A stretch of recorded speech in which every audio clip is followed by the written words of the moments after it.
choisi la voie de la diffamation publique. Leur objectif, me nuire personnellement et anéantir le ministère. Ils me l'ont dit clairement, que nous allons détruire ton ministère, nous allons détruire ta réputation, nous allons détruire l'Église. Récemment, un appel, un numéro anonyme d'Afrique du Sud m'a confirmé ce plan. La personne a affirmé détenir plusieurs enregistrements vocaux dans lesquels Blanche était en train de se confier à sa maman. Et un jour, je parlerai de tout ça, mais pas maintenant. J'en parlerai dans 1 mois, 6 mois. Un jour, je parlerai de tout ça. Ces paroles arrachées de leur contexte et de leur timing, me faisant passer pour un mauvais mari, notre couple pour un couple détruit, alors que la plupart d'entre vous ici, vous savez combien nous nous aimions, mais dans chaque couple, il y a des temps, des fois, des petites frictions, comme dans tous vos couples. Et en 18 ans, jamais nous n'avons parlé de divorce, je ne l'ai jamais frappé, je ne l'ai jamais insulté, je ne l'ai jamais tapé. Après 18 ans de mariage, je lui ai redemandé en mariage. Je suis allé prêcher dans l'église de mon fils Olivier, au Botswana. Tout ce qu'il m'a donné pour me bénir, je lui ai acheté une bague en diamant et je lui ai redemandé en mariage. Elle avait même témoigné dans une émission ici. Quand vous voyez ces dernières vidéos, cette femme était heureuse, était épanouie. Aujourd'hui, on veut changer toute cette belle histoire en un couple détruit. C'est totalement faux. Ceux qui veulent me croire, croiront. Ceux qui ne veulent pas, ne croiront pas. Mais je sais qui je suis devant Dieu et comment j'ai fait de tout mon mieux pour que cette femme ne manque de rien et de rien et de rien. Je ne sais pas si un jour Oracle pourra m'appeler et je l'enregistrerai pour un jour sortir ces enregistrements. Des fois, je me pense être dans un film. Il m'a aussi été reproché faussement qu'Esther venait déjà à Kinshasa du vivant de Blanche, ce qui est faux. Vous pouvez aller à la DGM, c'est seulement le mercredi. Elle est venue quand? Mercredi qu'elle est venue. Et d'ailleurs, quand elle est arrivée à l'aéroport, la DGM devait l'amener parce que c'était sa première fois. Je l'ai rencontrée après le départ de Blanche au travers d'un ami. Avant cela, je ne la connaissais pas, on ne se connaissait pas. Et on dit que j'allais souvent au Canada plus de 10 fois. De toute ma vie, je suis allé au Canada que 2 fois, pendant que Blanche était vivante. Et après, j'ai voulu aller, je n'ai pas eu le visa. Ceux qui font mes démarches de visa du Canada sont là. Je ne suis même pas allé 3 fois au Canada dans ma vie. Et ce qui est pire, on dit que j'ai pris ces biens, ces sacs, c'est plutôt ces habits, j'ai mis dans des sacs poubelles pour donner à la belle famille. Est-ce que toi, tu gardes tes habits dans des sacs poubelles pour que moi j'ai des sacs poubelles à mettre des vêtements? On a mis ces habits dans des valises et dans des gros sacs parce qu'il y en avait beaucoup. Quand ils sont venus prendre les habits, ils ont cru qu'il y en aurait quelques-uns. Il n'y avait pas assez de place dans leur voiture. J'ai dû leur prêter même un bus pour amener les habits. Il y avait au moins 4 grandes valises et des grands sacs. Les sacs là qu'on utilise quand on a trop de vêtements. Mais ce ne sont pas des sacs poubelles. Plus de 6, si j'ai oublié. J'ai même la photo, je compte parce qu'il faut être précis. C'est ça, 4 valises et 1, 2, 3, 4, 5, 6 grands sacs. Et si certains doutent, je vais vous envoyer tout ça au président des départements. Vous aurez ces photos. Tout ça pourquoi?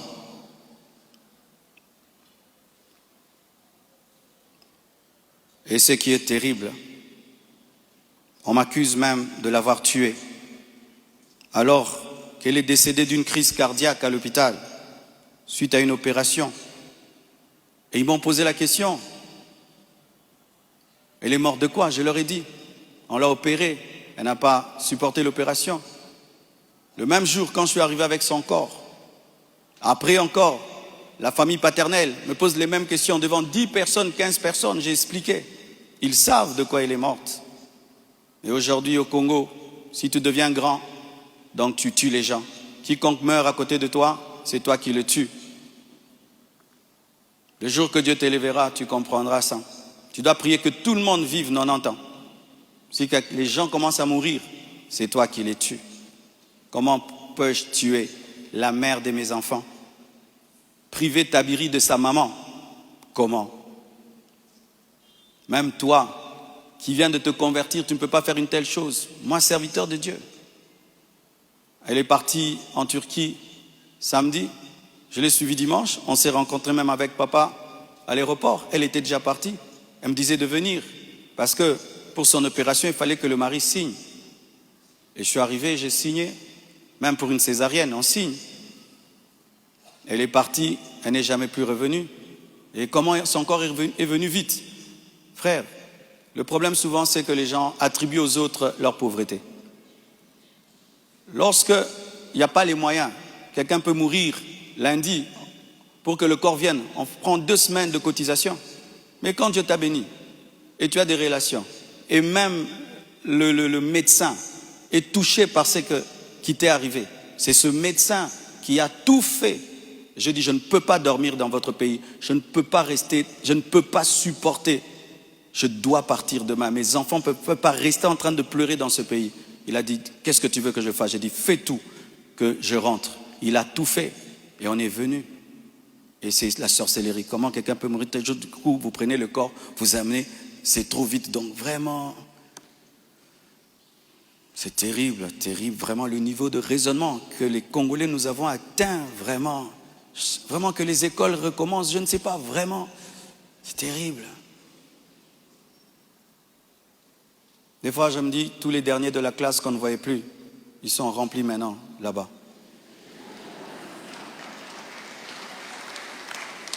Et vous savez, le dernier de la classe, le professeur donne un cours de 2 heures du temps, et puis il a 1 sur 10. Le premier de la classe, il comprend, tu l'as 10 sur 10. Tu te dis, comment tu ne comprenais pas? C'est ça, maintenant, on a des cerveaux des derniers de la classe en RDC. Dis à ton voisin, même ce que tu es en train de comprendre, ce que le pasteur dit. Il faut vérifier, hein. Peut-être tu es un dernier de la classe à côté de toi.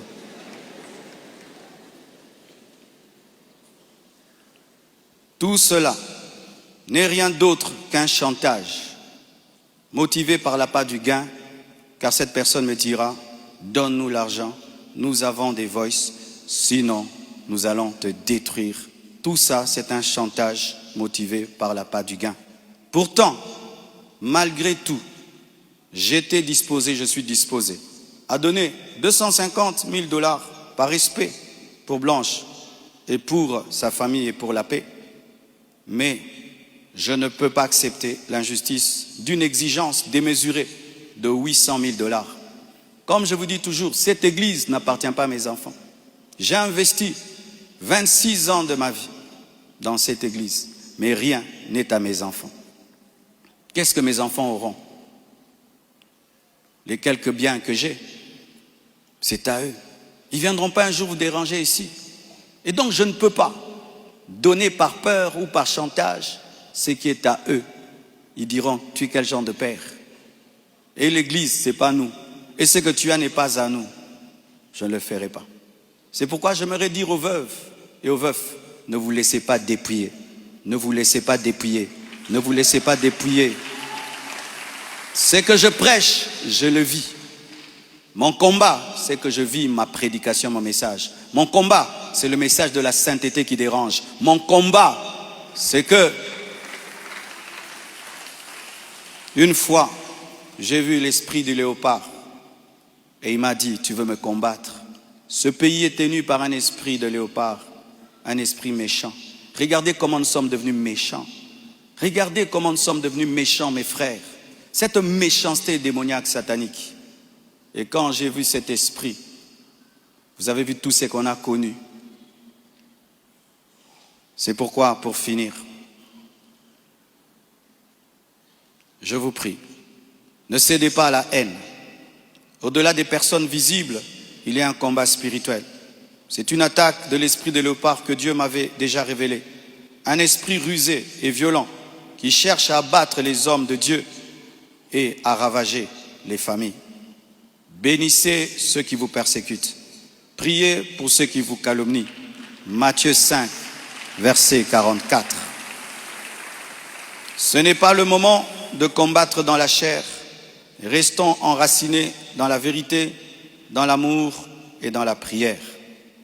Pour ceux qui souhaitent des informations juridiques fiables, je vous invite à contacter mes avocats, le maître Béladé et le maître Abed, qui sont des fils de la maison. Et sachez que toute chose concourt au bien de ceux qui aiment Dieu. Romains 8, verset 28. Et je rends grâce à Dieu pour toutes mes épreuves et tous mes combats. Je suis l'un des hommes de Dieu aujourd'hui les plus persécutés dans ma génération. Quand je regarde mes amis, mes pères, des fois je me dis, Satan vous a oublié ou quoi? Mais je rends grâce. Ça fait de nous une église 4x4. Les gens sont étonnés. Comment cette église n'est pas morte? D'ailleurs, ça grandit. On vous insulte, vous allez à l'église. Vous allez mercredi, vous allez vendredi. Venez 25 matins, une église 4x4. Car ce qui ne te tue pas te rend fort. Et avec Dieu, nous ferons des exploits. Alléluia! Ce message est l'avant-dernier que je ferai à ce sujet. Après le suivant, dans des mois, pas 25 matins, je vous laisse tranquille, les mêmes équilibres, profondeur. Après, une seule chose après. Et puis, on n'en parlera plus. Ceux qui voudront croire, croiront. Mais sachez que moi et vous, nous devons continuer à bâtir comme Néhémie, une main à l'œuvre et l'autre sur l'épée. À bon entendeur, salut, que Dieu vous bénisse abondamment. Acclamons le Seigneur. Nous sommes debout. Nous allons bénir tous ceux qui veulent la destruction de cette église. Nous allons bénir tous ceux qui nous maudissent. Nous allons bénir tous ceux qui travaillent, que cette œuvre sèche. Nous allons les bénir et prier pour eux. Prions au nom de Jésus. Zamba bikama tikalo lana efumama zamba bikama mimonisa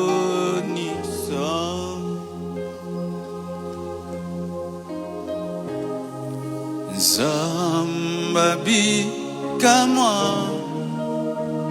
tikalo lana efumama za